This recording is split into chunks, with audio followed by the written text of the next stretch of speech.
am English, as you can probably tell. My wife, Brazilian, sitting over there, hence eu falo português perfeitamente. And I'll be quite happy to speak Portuguese later on if no one understood me.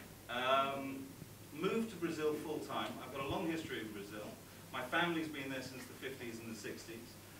Moved back full time 6 years ago and have been there ever since. When I first got to Brazil, the main focus in real estate, or what was real estate development, was more on the holiday homes, second homes for attractions, all went dead and silent. It left me in a position, because obviously as a developer, and I've been doing this for 20 years around the world, it left me in a position where, okay, well what do I do now? There's no real market for me, there's nothing for me to sort of do in regards to building a luxury resort. I don't have those clients have dried up, the investors aren't there anymore.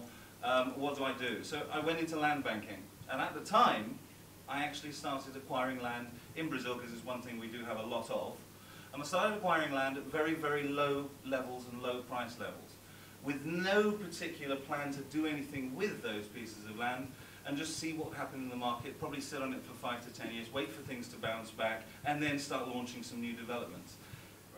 I'm sure a lot of you are familiar with, I'm sure a lot of the Brazilians here obviously know about it, and it's called Minha, Casa, Minha, Vida, my house, my life. And what it is the demographic in Brazil, the middle class demographic.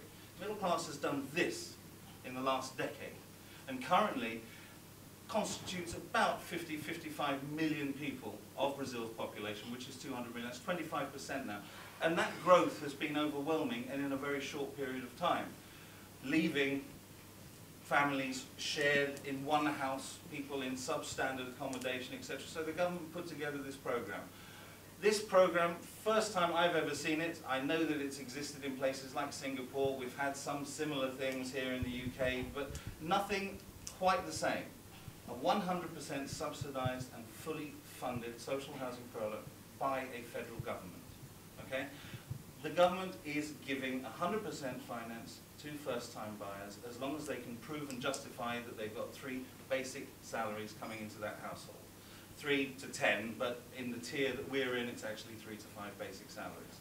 So that is what we're doing. All of that land that I secured at very low levels has put me in a position now where I'm controlling a very large piece of land as eco-house developments, and it's ideal for exactly this. So I was very happy with that bit of news, and it's worked very well so far.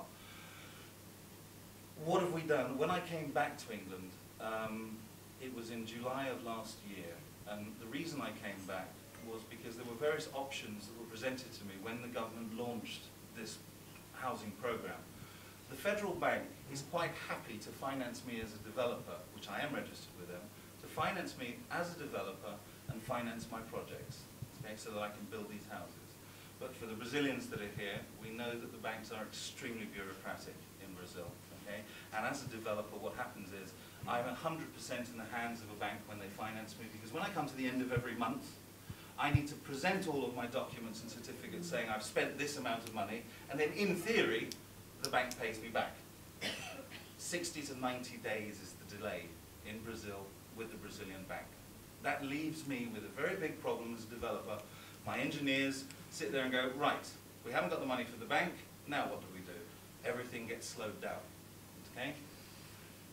I didn't want to do that. I don't like being in the hands of the banks, although I do have Lloyd's TSB sitting there, so forgive me for that one. But I like to do things, and we like to do things as a company. We like to use our own resources. We like to use private equity, okay, so that we're not in that position. We've got the money there. It's sitting there. We know that if we start a development of 200 houses, we can build that development of 200 houses, okay? What do we do?